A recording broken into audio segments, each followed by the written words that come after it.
if you're not a Spice Girls fan, just don't even speak to me, period.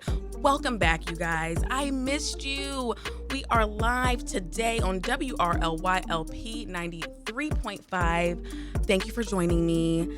I firstly want to get into these trending topics. And when I say trending, I'm talking about Twitter.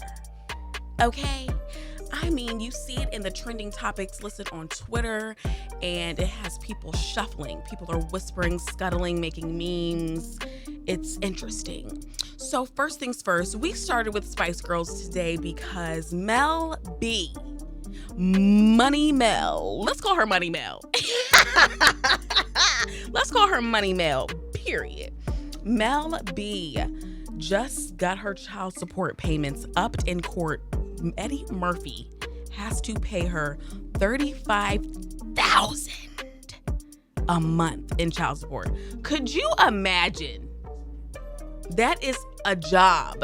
That is a car. That is a down payment for a home. Mel, is it not? Mel B. I know that's right, girl. Period. And I think she's getting so much money. Well, she was getting 25 before or something, 20 before they upped it, because he tried to deny that child was his in the beginning. Google it, schmoogle it, baby. I tell no lies. He tried to deny it. And when the DNA situation came back, he was the father. And that's why I think she be going in on him so bad, because he said, hang it up. He tried to hang it on up, and Mel B said, guess again. So shout out to you, girl. We love a woman winning, living in her truth. So shout out to her, Money Mel. That's all I can call her now is a Money Mel from the Spice Girls, baby. She's getting that check.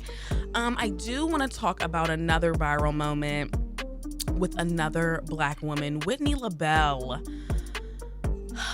And y'all might not agree with what I'm about to say. And this is why I haven't reposted it and spoken out on Instagram regarding it. Whitney LaBelle was on the Dear Future Wifey podcast, and I don't know the host name. I do apologize. She was sitting there having a deep conversation. The conversation was getting good. I was like, okay. Her curly wig slides off to the back of the couch that she was sitting on. Behind it, honey. Behind the sofa. I couldn't sympathize. I didn't even laugh, honestly. I'm sorry. I didn't even laugh. Come on. Even the men know. And this is why I did not laugh. I could not sympathize. Y'all thought it was funny. I mean, Kiki, live your life. Laugh. Of course. But when I saw, I was like, there is no way that you leave the house with a wig on without it clipped or bobby pinned down. As we all know, and if you're listening to me now or listening next day and you can't see me, please get on the YouTube, okay? Because if you see me motioning, it has the clips in the front and in the back. Or if your wig doesn't have clips, you need to get some bobby pins. So that is why I personally could not sympathize with you, Whitney. I didn't even chuckle when I saw it, because my first thing was, why she don't have that wig pinned down? Why isn't the wig pinned? I'm personally, if I can just speak personally speaking, if y'all wear wigs or you know a little thing or two about a wig, it's supposed to be clipped with the comb. It's supposed to be combs in.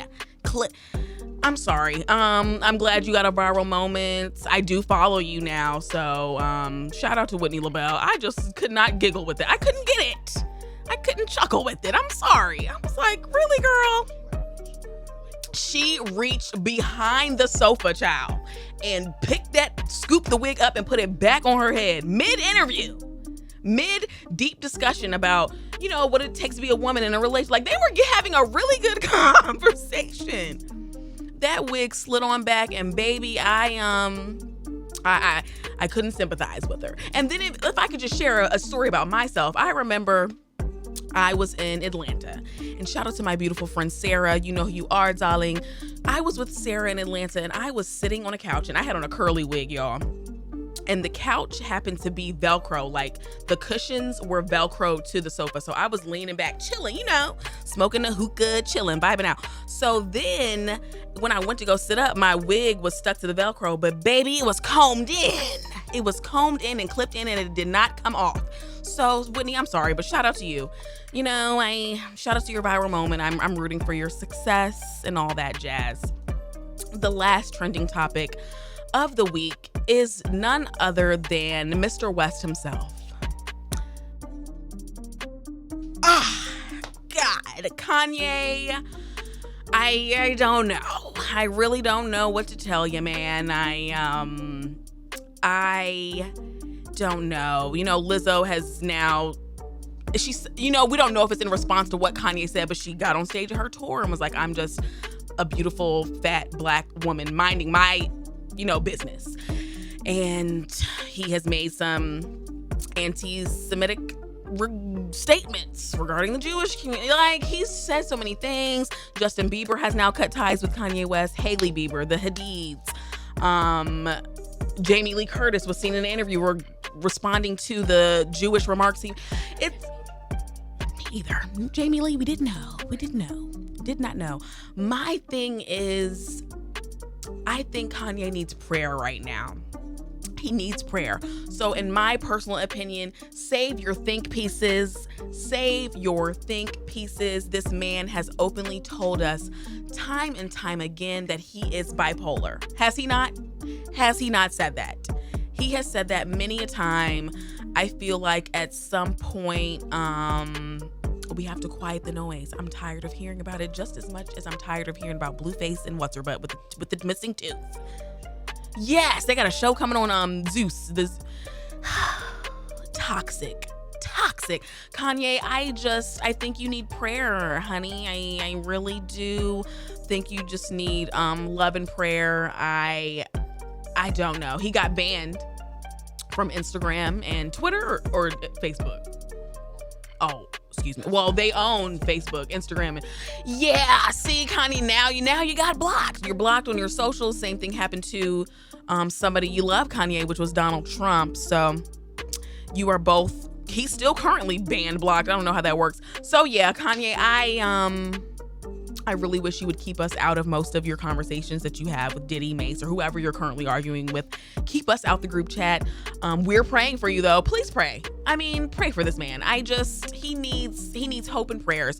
So Kanye, I don't know, sweetie. I don't know. I'm sick of hearing about it, and I'm sick of him looping us in the conversation. Moving on. Speaking of Jamie Lee Curtis, she was seen in an interview teasing a Freaky Friday 2 with Lindsay Lohan. Y'all. Oh my God. If you know me, even a little bit, the girl in me was screaming. It was giving me Y2K. I can't wait. I hope it's true. Lindsay Lohan, I see you're coming out with a Christmas movie. I am always rooting for Lindsay. I do think she is one of the better actresses of our time, like of my generation. I can't speak for y'all because I'm a millennial. I can't speak for all y'all.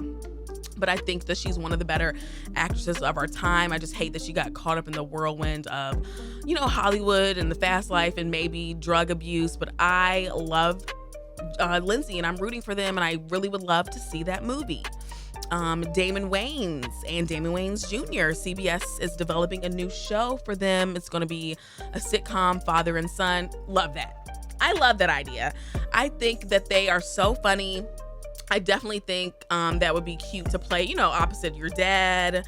I just love the Wayans family in and of itself. They're hustlers. They're go-getters. They are about their business. And I love that for them, and I think that would be a good show. They don't even have it titled yet, but CBS is in the works, and Damon Wayans said that they have been trying to make the show for 20 years, so it better be good. Okay, y'all, the way y'all hitting the pavement like this. I was just talking before we started the show, the Redeem Team. Y'all, it was so good. If you know me, I love a documentary. My baby sister hates it. She's always like, ooh, what are we watching? A documentary, girl. A documentary. The Redeem Team is on Netflix. It just came out last week. It is so good. It talks about the 2008 Olympic NBA team, or not NBA because it's Olympics, Olympic basketball team, and just being let into Kobe's insight. And, oh, y'all, I can't. Yes, that's my favorite clip. Also, when they talked about how he, bodied up on Pau Gasol, like, yeah, you're not my teammate today, and we're going to get this W. I just love hearing everybody speak about him. God rest him in Gigi's soul. The documentary is so good. And lastly, for entertainment news, did y'all watch Intergalactic? Anybody? Did y'all like it? Did y'all watch Intergalactic? I fell asleep. Y'all, I'm so sorry, because when it was introduced, they were like TV series. I was like, okay. But then when I went to it, it was a whole movie. First things first, I couldn't get into the animation. I am someone who likes animation, so I personally couldn't get into the pixelated animation. The music was good. I'm happy that Kid Cudi is using his creative genius in a new way, so that's exciting. However, I fell asleep on it. So yeah, give me some show recommendations. I'm on Instagram live right now, blondeberry media. Hop in my comments. Let me know what you guys are watching. Up after the break, we're going to get into some sports news because it's everybody versus everybody. Let's talk about it after this. Oh, hey you guys. Welcome back. I want to give a quick shout out to Mr. Jalen Ward. He had an event this weekend. And what's the name of his business called? Proud Black Brand. Like, it was just so good to see people coming out, the kids having fun, learning skateboarding tricks. And I love to see young people doing things in their community. So shout out to you, Jalen. Awesome. I had a chance to pop in, get a couple pics, and they even got me on a skateboard. Pics to come soon. Okay, about to break my tailbone. All right, let's get into some sports news. I might need a sip of water for this. Oh my God. Let's start with Draymond Green versus Jordan Poole. This weekend, there was a video, and they already cutting up in the back. There was a video of them at practice. Draymond, we see them standing there. Obviously, there's no audio. God, I wish there was audio, just like we wish there was audio on the elevator incident with Solange and Jay-Z, honey. God, I wish there was audio on the tape. Anywho, Draymond Green is seen brushing up against Jordan Poole. And then Jordan pushes Draymond. And then Draymond, he cocks back, y'all. No, stop. No. This man cocked his arm back and went, dude, like, if you saw the tape, you saw the tape. If you didn't, you're living under a rock. We have all seen it. Please get on Google now and find it. This man he said, bah. And I know he cocked his arm back because Jalen's jaw went boop. It moved immediately to the right. And skirt. So then after he hit him, I think Draymond was going in for another attack. Them in the back thinks that Draymond was trying to pick him up so he didn't fall.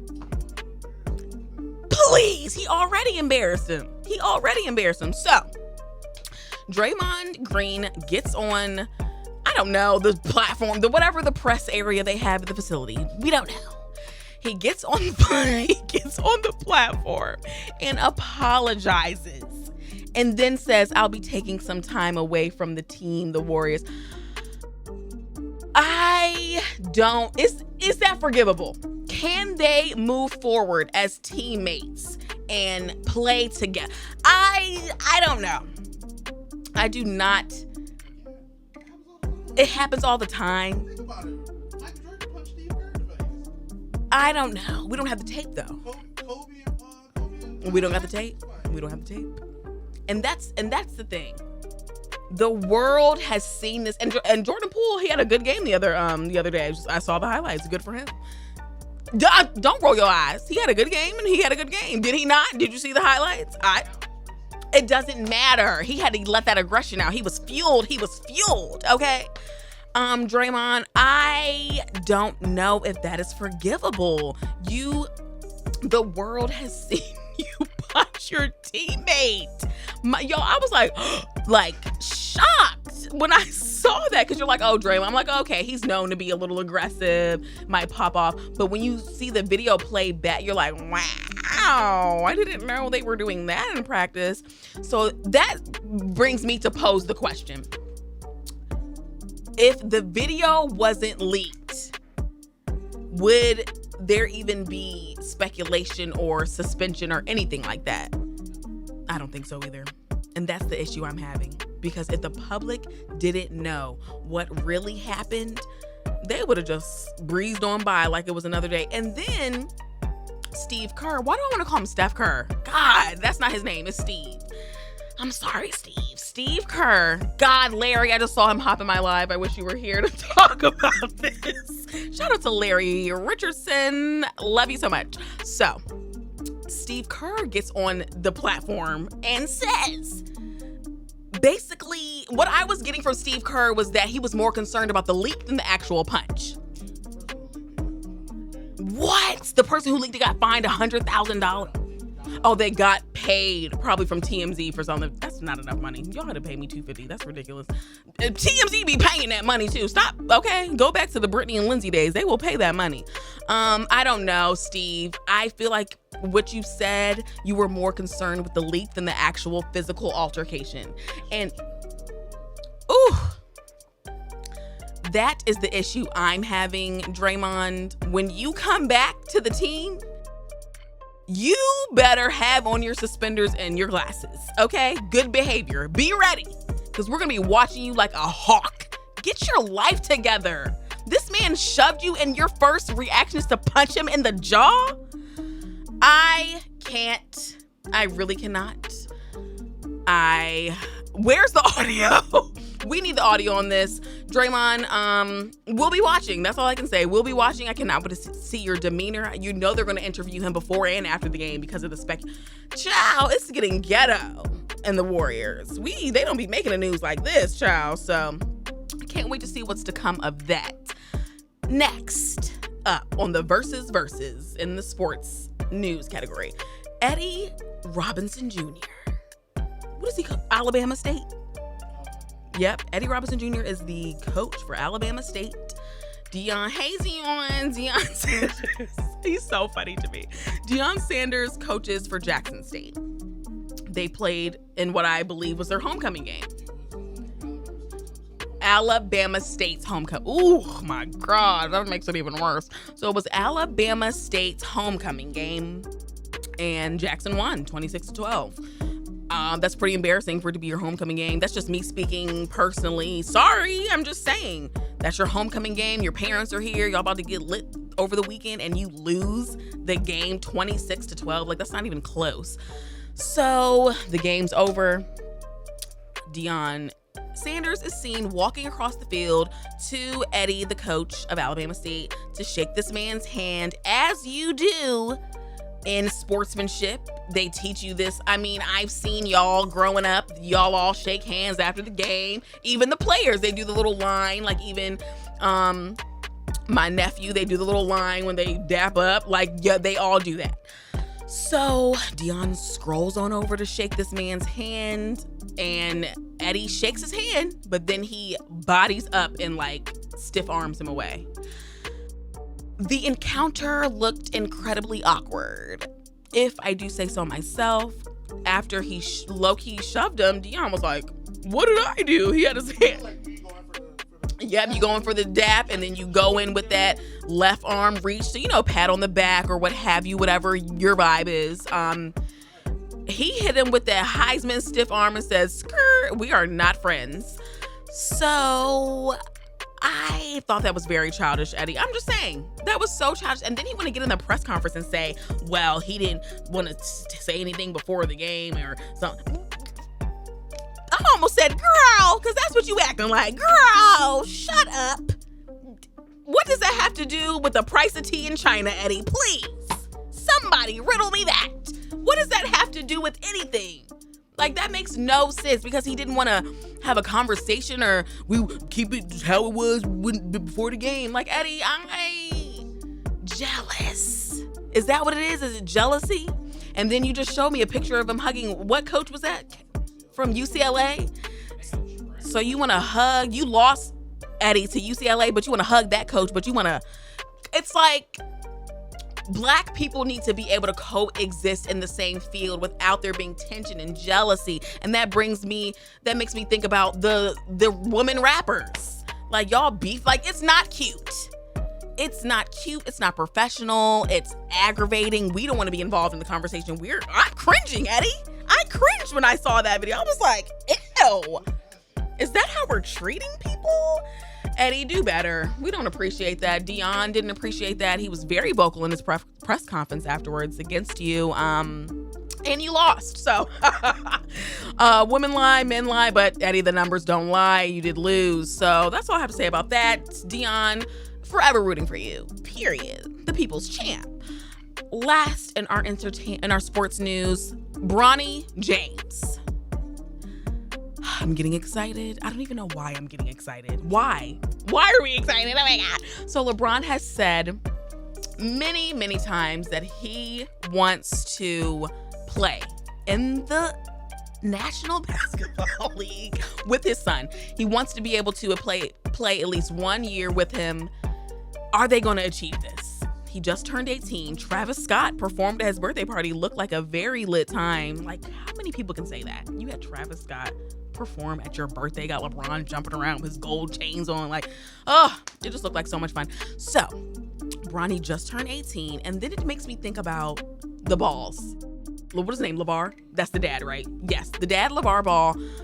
His sons went to play over because you have to go to college to play. Like, you can't just go. So, like, I think LeBron was the last draft where you could go straight from high school to the league. You can't do that anymore. So you either have to play overseas first or go to college first. Bronny, what path? What path are you going to take? Do they have to stay the whole 4 years before they... Oh, perfect. Okay, so that's probably what he'll do. He'll probably stay a year at Ohio State and then leave. So yeah, he just signed a deal with Nike at 18 years old. Wow.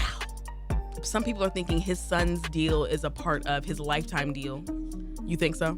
It is. Okay. He signed a name, image, likeness deal with Nike. I'm excited for him. I'm excited for their family. I love their family. But my thing is LeBron going to play with Bronny eventually? What do you guys think? Let me know in the comments. I am on my Instagram, blondeberry media. Hop in the comments. Do you think that we will live to see Bronny playing with LeBron James in the league? Let me know what you guys think. I'm very interested to see what's going to happen with his career. Super interested. After this, y'all, we got to get into some music news. The Isley Brothers just dropped a bag on y'all. We got to get into it. Do not touch that dial, and we will be right back. That is Ronald Isley's new song. Well, let me say the Isley Brothers. It's him singing, but I know his brothers like do the music. So that is the Isley Brothers featuring 2 Chainz on their new album, Make Me Say It Again, Girl. What did mom say? She said, man, Mr. Big look good. Oh, period. If you would give Mr. Isley a run around the block, let me get a, oh yeah, Mr. Isley. He has a newfound swag after that Versus battle, okay? It also features Earth, Wind & Fire on the album, Trey Songz, Quavo, Snoop Dogg, and Rick Ross. Just dropped this week, or this weekend, I think. So please take a listen. I thoroughly enjoyed it on Apple Music. Thoroughly did. I thought it was good. I want to briefly talk about Lotto versus Kodak. We got a lot of verses today, y'all. Lotto versus Kodak.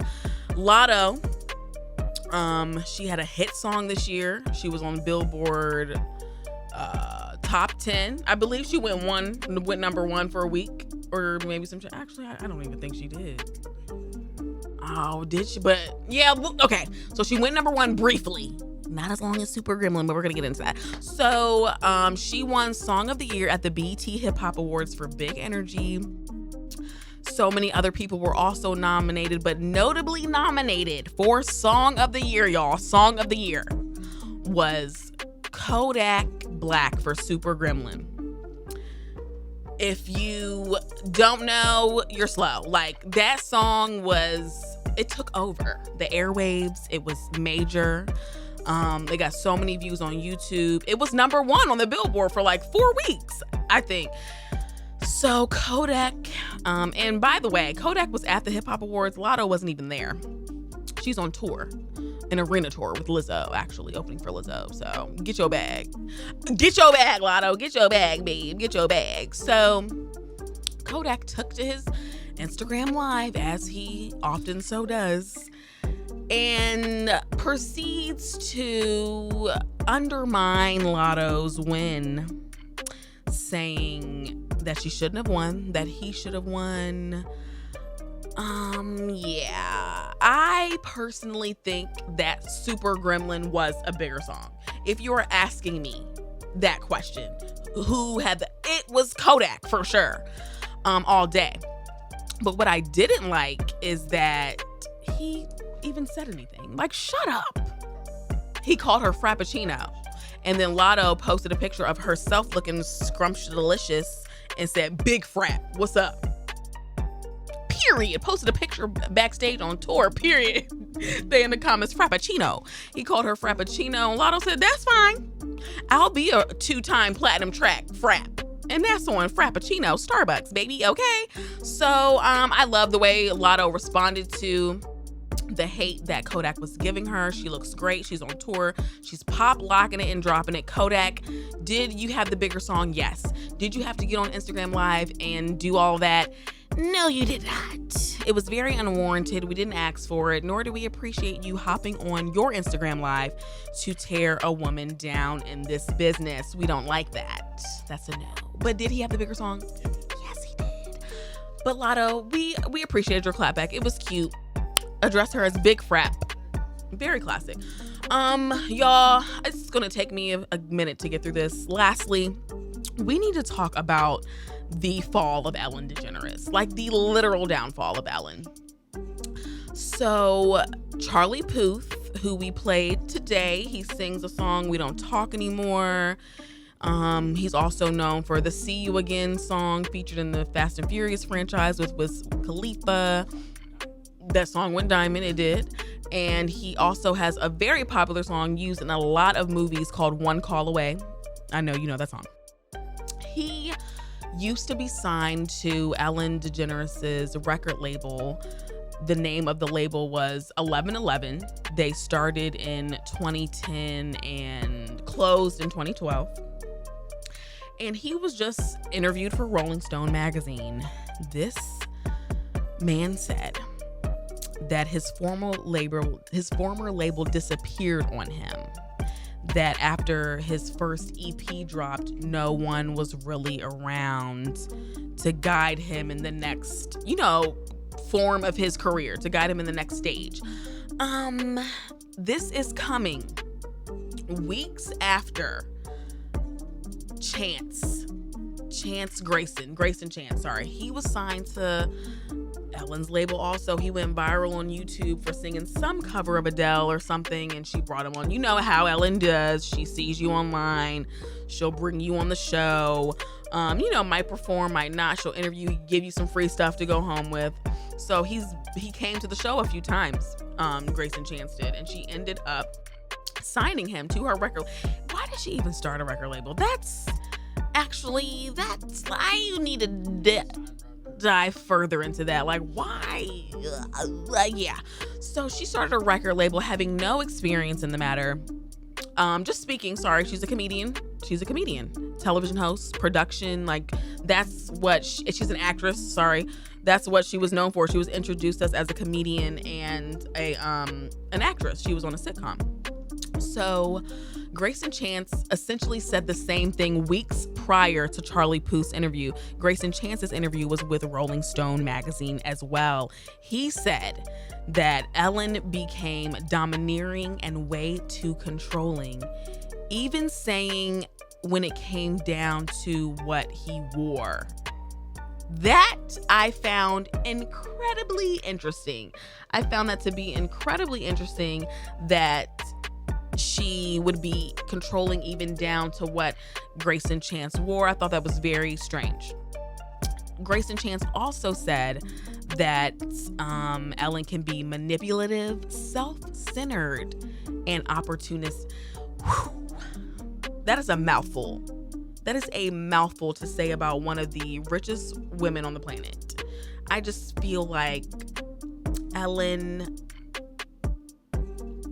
it's like I want to believe that she's Disney World. You know what I mean? Like, you see her, she's smiling. It's free stuff. It's a good time. It's Be Kind. Remember her brand, Be Kind, and the Ellen Shop and all these things and the giveaways and making people happy and being about joy and being about laughter for people to come out and say these things about her. I just find that very like, because this isn't just one allegation coming. So these are two men from her formal record label that are saying these things about her. And then Grayson Chance also said that when he, parted with the record label after they closed in there was no plan for him. They basically were like, yeah, the label's closing. And that just sounds devastating to be so young in this industry. And they're like, all right, you're on your own, figure it out. Literally kicked him out the door. I thought that was very weird. Just, you know what I mean? Like, where's the guidance? So then this entire ordeal with Charlie Puth and Grayson Chance has me thinking about how her show ended. The racial allegations. They were saying there was racism behind the set. There was favoritism behind the scenes. They also said she was aggressive behind the scenes. We so famously remember Nikki Tutorials from YouTube went on to the Ellen Show, and she came back to her YouTube and said, yeah, it was weird. She really didn't talk to me. She said it felt very impersonal. It felt weird when the producers came to talk to me about, what I would be doing on the show. And I just find that, so, like, this is a woman who was given an award from President Obama during his term, and she was, seen crying and so emotional. It's just like, Ellen, who are you really? It's giving fake. You have all of these, I don't even want to say it's real because you haven't been convicted of anything, but these are what people are saying. They are allegations saying that you are nasty, you're rude, you're manipulative, you're opportunistic, you're controlling, domineering. Like, these are big adjectives coming at your neck, Ellen. And it just has me thinking, like, who are you really? Because she's done with her show. I don't know how many seasons they have left. There might be one. It might be over now. Ellen, I haven't watched you in a couple years. I'm sorry. I see the clips, the viral clips that come on your Twitter feed or your Instagram feed or your Facebook feed. But it just has me thinking, like, who are you really, Ellen? And then Grayson Chance said when he came back to the show after everything ended so sourly with the record label. He came back to the show in 2015 and 2019 to promote new music. And he said him and Ellen didn't even speak backstage when he came back to promote his music. I just find that to be very odd. You met this boy as a young boy, brought him on your show, took him under your wing, signed him to your label, cut him like a dead fish at the end. But at least come say hi, acknowledge it. You know what I mean? Do you only go say hi to the celebrities? Do you only go in Jason Tatum, and you only go to their dressing rooms to speak before the show? Do the little people not matter? I personally want to know what Ellen thinks about all the allegations coming out against her. Is she secure in herself? Does she feel a sense of guilt, strain? Because these allegations are very hard hitting when she's known to be spread love, be kind. Honestly, it's getting weird. Ellen, it's getting weird. And Charlie Puth, you're doing great. Success. Grayson, I'm so sorry. I haven't heard a song since 2014, but I hope you're doing well, despite you feeling like you were snaked in the 1111 label situation. I hope you guys are doing well. And that's all I can say. Ellen, I don't know what you got going on, girl, but the people are coming at your neck, honey. As always, y'all, I am Blondeberry Media. Subscribe to my YouTube channel. I don't know how many times I have to tell hell, y'all. I am on YouTube, Apple Podcasts, Spotify. The very next day, if you don't get to see my show live, please subscribe to my channel. You can follow my Instagram at blondeberry media. If you're watching this the next day, links will be in the bio. I love you guys. I appreciate the support. I thank y'all for listening. I thank y'all for watching the comments. Always just gives me good spirits. Give me some recommendations. We will be back next week to talk again every Tuesday, 6 p.m. to 7 p.m. I am Blondeberry Media. You are listening to WRLYLP 93.5 Raleigh, and we will see you next week, y'all. Bye.